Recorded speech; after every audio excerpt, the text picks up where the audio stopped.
So my presentation is actually very, very, very short. So make sure that you ask lots of questions, because otherwise we're just going to be sitting here looking at each other. So I'm Jeff Marques, and I'm a senior program manager at Adobe, just over there at Times Square. And I'm going to be talking about outsourcing the whole enchilada. So let's skip the agenda. Let's go right to it. Some years ago, we had this problem, which was we had a product which was going end of life, and it was decided that because this product was going end of life, that the team needed to get smaller, and it was going to be transferred to India, and there were some personnel changes, let's just call them. There were some personnel changes, and we ended up losing a bunch of people. Within that group of people, we lost the engineer and the program manager that had been doing the localization for 10 plus years, and of course all that knowledge. Yeah, it wasn't great. And then you have, the transfer to India, and so then on the development team side, they're also kind of new, or they're still learning, and they kind of want things the way that they want them. And they had, as it says there, they had their budget cut. There's no extra headcount for anyone. Even on our testing side, just the people that had been working on it and our vendor, there just wasn't bandwidth to handle this project. So basically, we were kind of stuck in a hole, a very, very deep hole. So what did we do? We put our heads together and we thought, okay, well, let's use this opportunity to figure out a way to do this differently and to meet our needs. Okay, so our idea was this. We have our product in maintenance mode. Our vendors are already taking on some of the work that we're doing for this and other projects. So why don't we actually ask them to do our jobs too? Because we don't have bandwidth, right? We don't have people to handle the work internally. We're not going to get headcount. However, if we work with our vendors, they can contract people, they can scale, and they can help us out. We also decided that this might be a good thing because it can help flatten some of the decisions. So instead of the vendor coming to us and then we go to the end client internally, that middleman is gone, and they can just work together to get the project done. And so we decided, our original scope was going to be the product UI and the documentation for this legacy project. And let's go for it. Let's just lump everything together, ship it off, and synergize the entire thing. So that's what we did.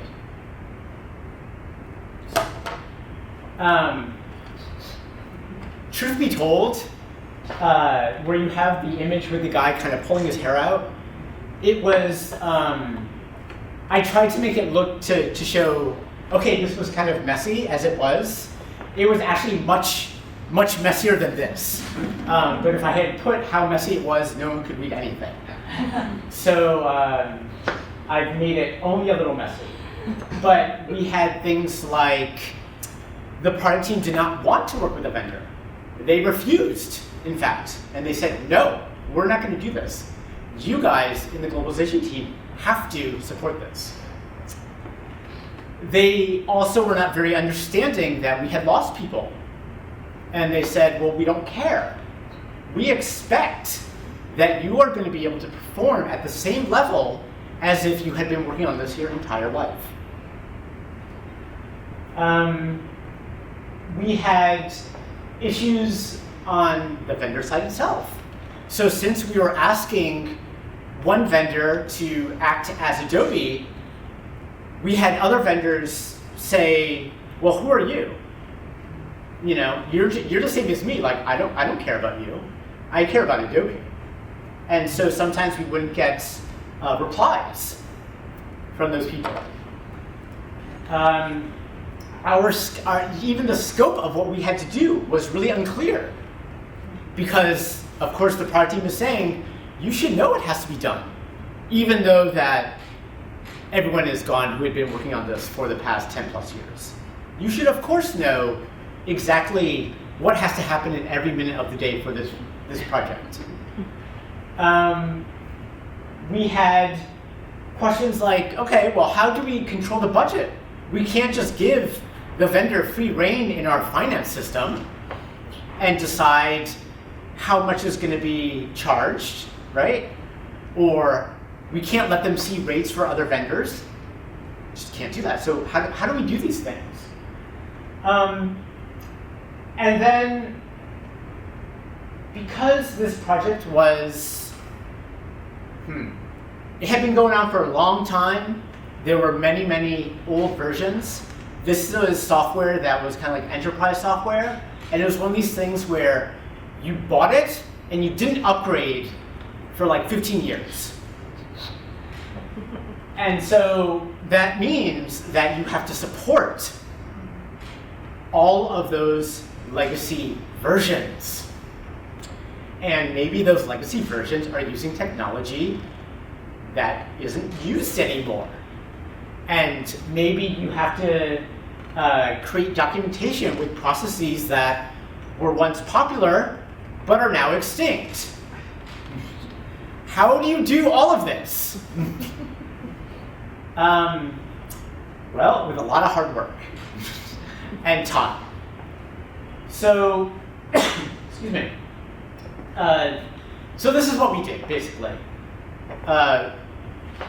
Of course, we gave training to the vendor that was going to act as the internal person, and I basically said to him, from today on, you work at Adobe. You are Adobe, okay? And he kind of didn't get it, but he learned. So, we had a lot of training. Even to this day, we've been doing this for years, and I still meet with him regularly, and I mentor him in case he doesn't, because obviously there are still certain things that I might know that he will not know. So he's going to have questions, and I need to tell him, well, here's how you might want to think about handling that. In cases of, he would say, so I remember once in a session he said, well, Jeff, I'm not getting any reply from the engineers. I'm not getting any reply from the testers. And I said, well, what would you do if this was happening in your company? Would you just sit there and be like, oh, well? He'd be like, no. Well, I would go and I would push them and I would ask, where's my stuff? I said, there you go. You are an Adobe employee, all right? Do not pretend like you're the vendor. Pretend like you work here. If you need something, tell them, I need this and I need it now. If you don't give it to me, then I can't give you what you need. I think that a lot of times, many of us here have worked on the vendor side, right? And so we don't want to rock the boat or necessarily, right? Because we don't want to cause friction with our client, with our paying client. And so we might be a little more passive. And I just said, no, screw that. Just forget that. We're actually paying you to get stuff done and to be a pain in their ass. So that's what you should do. Don't be passive. Don't follow your instincts. So that was one thing. And I would send mails to people and say, hey, this guy here, he is the client. It's not me. He's the client. Okay, so if he talks to you, you need to listen to him. So that helped with some internal people. It helped with the other vendors that were maybe not respecting that person too much.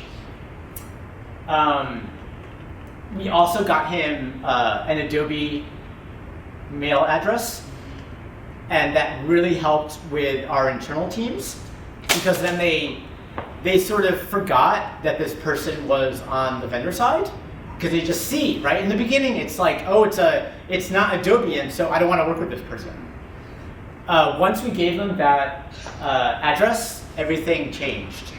And yeah, it was kind of remarkable. And I kept thinking, it's just an email address. Like, what? Like, why are you thinking so differently? You know, I decided that, okay, well, we're still going to control the finances.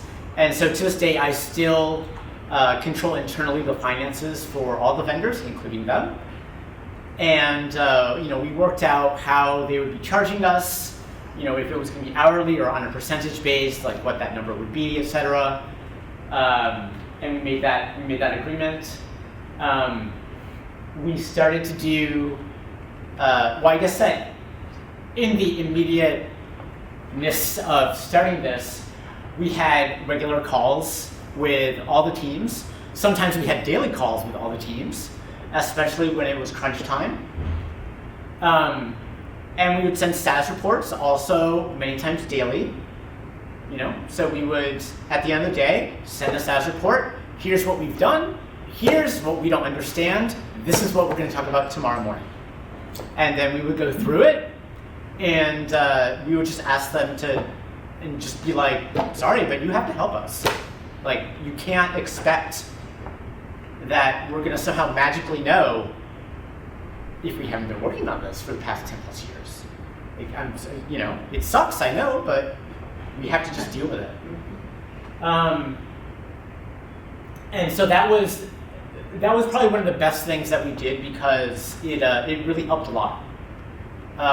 We actually even asked the development team to help us do our work.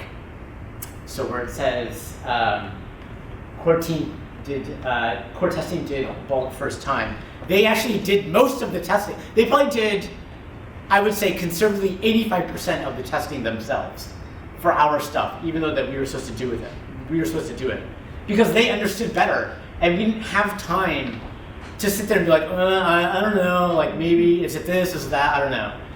It's just, let's get it done, and we'll learn as we go, and so that next time we'll be able to do it. But right now, we just have to get this thing out the door, so help us. So that's what they did.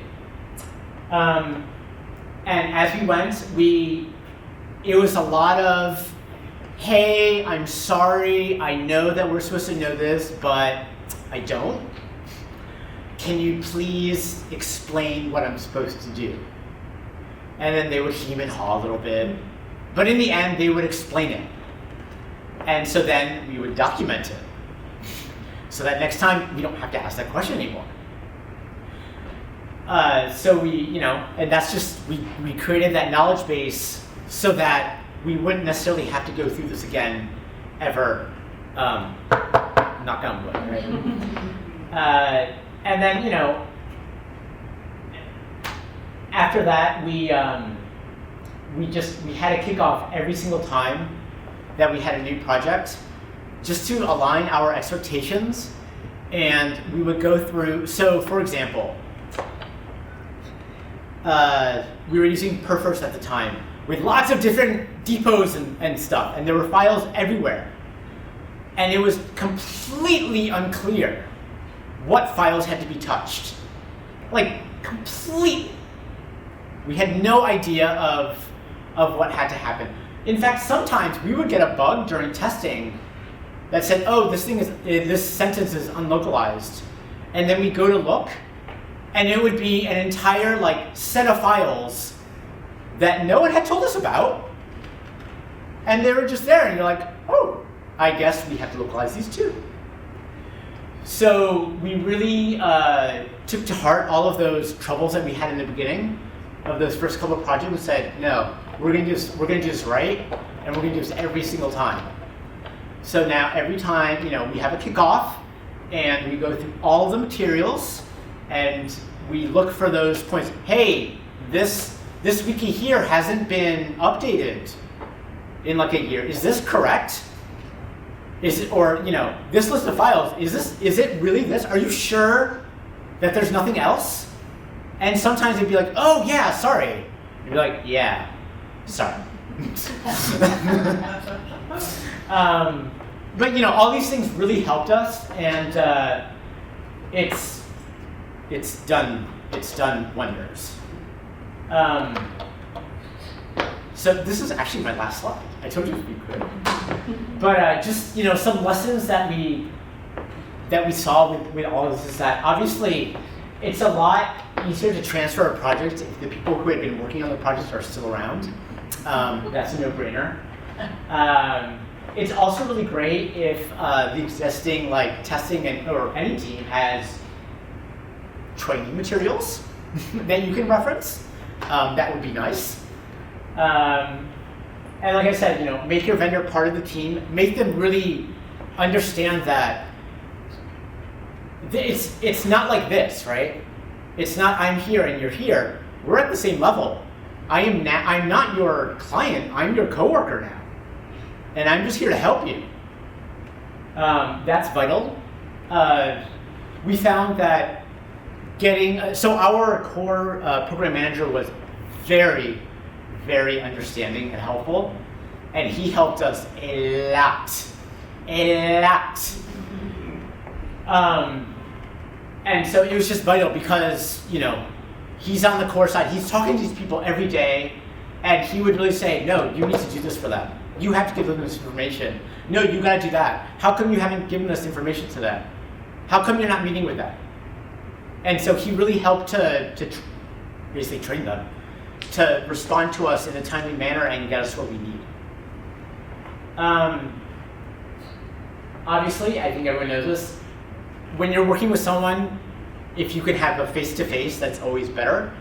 And so we asked the vendor to actually fly out to India to meet these people at some point and just say, okay, you've been working with them, you really need to meet them. And once they met in person, it really so much, improved the relationship so much. Because you realize oh, it's an actual breathing, walking person at the end of this email. It's not a superhuman robot. This kind of thing I would say obviously it's best for maintenance mode projects or well-oiled projects. So if you have a project where there's a lot of uncertainty, not uncertainty because your old team is gone, but uncertainty because it's like a 1.0 project and you just don't know how it's going to roll, that's not the place for this. That where you really want to keep internal. But if it's something where it's easy, it's always the same thing over and over again, no one really has to think too much about it, perfect. And then of course, if you're able to choose a vendor that is already working on the project, or that already has been working on the project, because they'll at least have some sort of historical knowledge from their point of view. So I was asked many times by my colleagues, because it was painful. In the beginning, it was really painful for a while. And I kept thinking, is this really worth it? Is it really worth to be doing this? And I can say now, yes, it absolutely is worth it because it's one less headache for me. And I have other things to do with my time, and I have more strategic things to do with my time, and not supporting some version that came out 6 years ago that no one actually buys anymore. So that's kind of it. Kind of short and sweet. So if you guys have any questions, I'm very happy to answer them.